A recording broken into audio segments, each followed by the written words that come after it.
Assalamualaikum, salam Malaysia Madani bersama saya Suaran Shah dalam Berita Pagi Sabah edisi Sabtu 22 Julai. Jualan Madani Koperasi JMK yang sedang berlangsung di SICC merupakan peluang terbaik untuk orang ramai mendapatkan barangan keperluan harian pada harga berpatutan. Program bersempena sambutan Hari Koperasi Negara 2023 itu berlangsung sejak semalam sehingga Ahad ini. Program 3 hari ini antara lain bertujuan menarik minat orang ramai menyertai koperasi sekaligus membudayakan masyarakat berkoperasi. Kita akan adakan jualan murah, jualan murah sehingga 15%, di mana ini salah satu konsep untuk kita membantu rakyat lah dalam pengurangan kos sara hidup, di mana barang-barang keperluan yang kita jual adalah barang keperluan asas. Tinjauan kru RTM di Laruai Jualan Madani Koperasi juga mendapati sambutan sangat menggalakkan. Barang kami semua di sini semuanya harga 15% untuk mereka semua yang memerlukan. Alhamdulillah jugalah boleh membantu rakyat untuk memudahkan urusan dorang lah untuk membeli barang-barang keperluan di rumah dorang. Kami pun senang hati juga boleh membantu rakyat kan. Barang-barang yang kita dapatkan di sini ni semua yang berpatutan lah sesuai untuk membantu orang-orang yang dari segi pendapatan yang agak kurang sikit dalam kos hidup yang sekarang meningkat. Jadi saya sarankanlah kepada mana-mana yang memerlukan harga yang berpatutan datang sinilah. Kebaikan saya boleh beli barang keperluan harian lah dengan harga yang murah, berpatutan. Yang saya dapat sini macam beras, itu minyak, gula. Harapan saya supaya kerajaan lebih banyaklah untuk memberi peluang untuk jualan Madani bagi untuk membantu yang rakyat yang berpendapatan rendah supaya dapat membeli jualan ginilah, orang dapat membeli barang-barang, membantulah dari segi dorang punya ekonomi.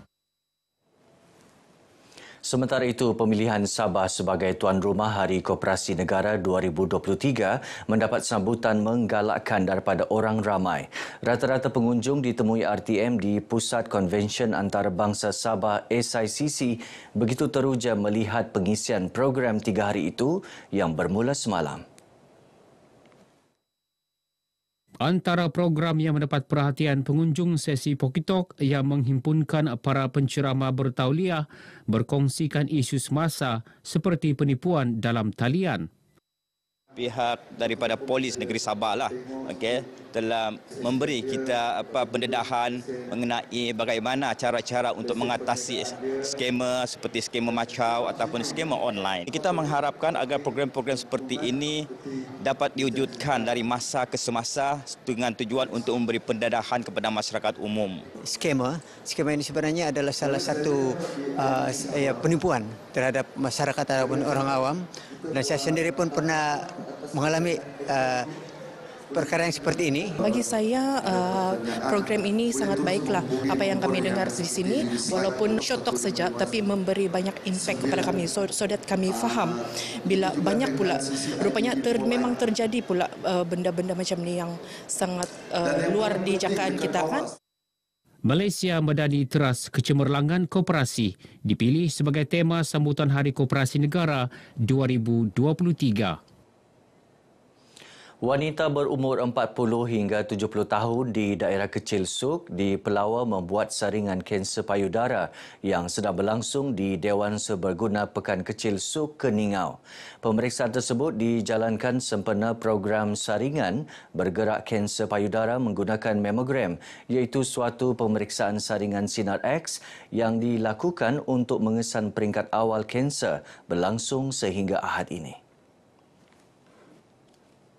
Ketua Biro Skuad Wanita Muda Parti Bersatu Rakyat Sabah PBRS, Datin Stella Boklin berkata, program saringan bergerak kanser payudara menggunakan mamogram amat bermanfaat kepada golongan wanita untuk pengesanan lebih awal.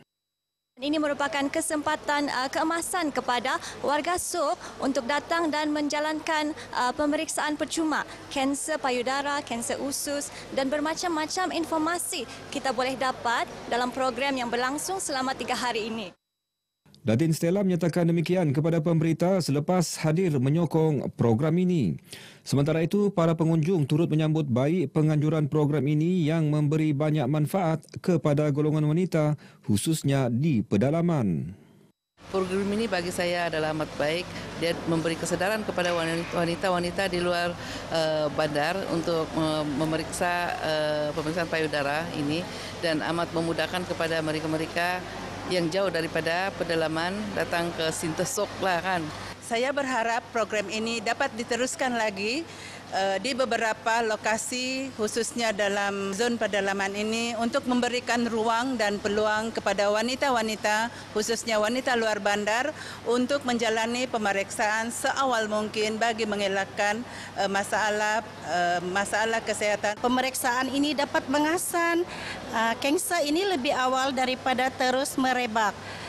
Begitu juga kami sangat-sangat juga berterima kasih disebabkan program seperti ini dapat membantu wanita. Harapan kami agar seluruh masyarakat datang ke program ini. Ini kerana sebab program ini kita lakukan tanpa bayaran dan percuma untuk semua golongan. Program kanser payudara menggunakan mamogram ini anjuran Majlis Kanser Negara Makna dengan kerjasama Kinabalu Pink Ribbon dan Pejabat Kesihatan Kawasan Keningau.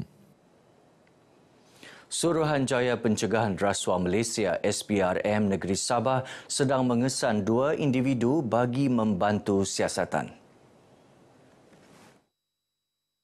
Pengarah SPRM Sabah Datuk S. Karunaniti yang dihubungi di Kota Kinabalu berkata, individu pertama Aris Ryan Philip Among 29 tahun dengan alamat terakhir di Taman Hilton, Dogongon, Pinampang. Manakala individu kedua Ika K. Syahira Jeffrey 26 tahun pula mempunyai alamat terakhir di Ujian Hakim Fisher, Kuala Inanam, Likas. Sehubungan itu, beliau meminta orang ramai yang mengenali atau mempunyai maklumat kedua-dua individu diminta menghubungi pegawai penyiasat PKPS Masna Basir di talian dan email tertera. Inisiatif kerajaan membeli 40 peralatan internet Starlink untuk kegunaan sekolah, kolej dan universiti di negara ini disambut baik ahli akademik di Sabah. Pensyarah Perhubungan Awam Kerajaan Fakulti Sains Sosial dan Kemanusiaan UMS, Dr. Syahrudin Awang Ahmad menyifatkan keputusan itu sebagai tepat pada masanya untuk membolehkan pelajar menikmati kemudahan internet lebih pantas. Satu tindakan yang betul ke arah meletakkan negara kita, amnya dan juga golongan pelajar baik di peringkat menengah maupun di peringkat tertiar ataupun universiti memanfaatkan teknologi yang sedang trending sekarang iaitu Wi-Fi. Dr. Syahrudin menyatakan demikian kepada RTM di Kota Kinabalu. Katanya kemudahan tersebut akan melancarkan lagi aktiviti pengajaran dan pembelajaran di universiti. Rancangan kerajaan menggunakan peralatan internet Starlink sekolah dan institusi pengajian tinggi diumum Perdana Menteri Datuk Seri Anwar Ibrahim baru-baru ini. Pada masa sama, Dr. Syahrudin turut mengalu-alukan pemberian allowance perantisan minimum RM800 kepada pelajar yang menjalani latihan industri di pejabat kerajaan dan syarikat berkaitan kerajaan GLC. Pelajar yang terlibat dengan ataupun menghadiri internship ini menghadapi banyak isu berkaitan dengan kos sara hidup.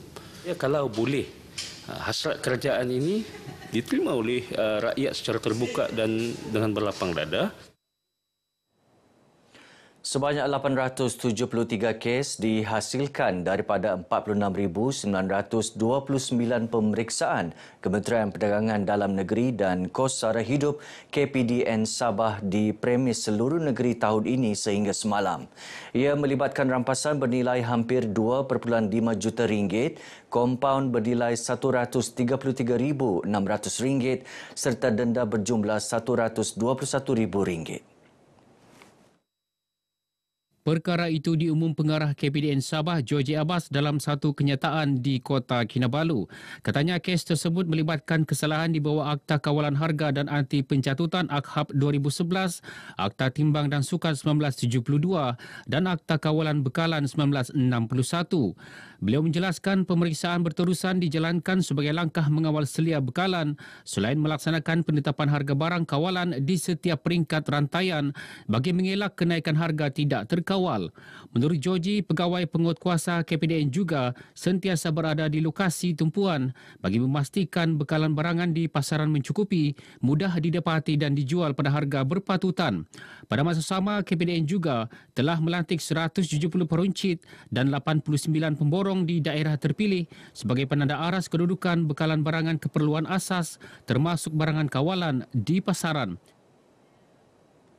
Hari Muhibah 2023, Lembaga Kemajuan Tanah Negeri Sabah LKTNS mampu memupuk hubungan harmoni dan mesra dalam kalangan peneroka dan pengurusan LKTNS. Ini kerana program tersebut memberi peluang kepada kedua-dua pihak untuk saling mengenali dan bertukar-tukar pendapat selain menghargai peranan masing-masing dalam meningkatkan kualiti kehidupan peneroka. Demikian menurut Wakil Rakyat Balong, Datuk Hamil Awang ketika ditemui pemberita selepas merasmikan Hari Muhibah LKTNS 2023 Apas Balong di Kampung Blok 31 Balong Tawau. Program pada hari ini cukup berjaya yang mana pihak Lembaga Kemajuan Tanah Negeri Sabah sebagai penganjurnya telah berusaha untuk memperkasakan lagi ahli-ahli peneroka yang ada di kawasan Balong ini.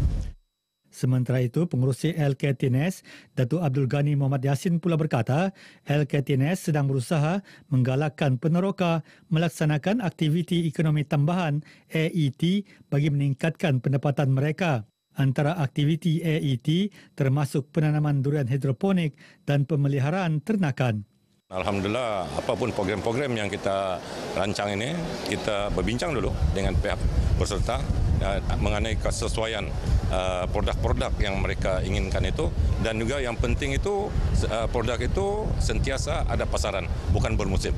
Sempena majlis ini turut dimeterai Memorandum Persefahaman MOU antara LKTNS dan Agrobank sebagai tanda rakan strategik termasuk urusan pinjaman wang kepada pekebun, insurans dan tajan program-program anjuran LKTNS.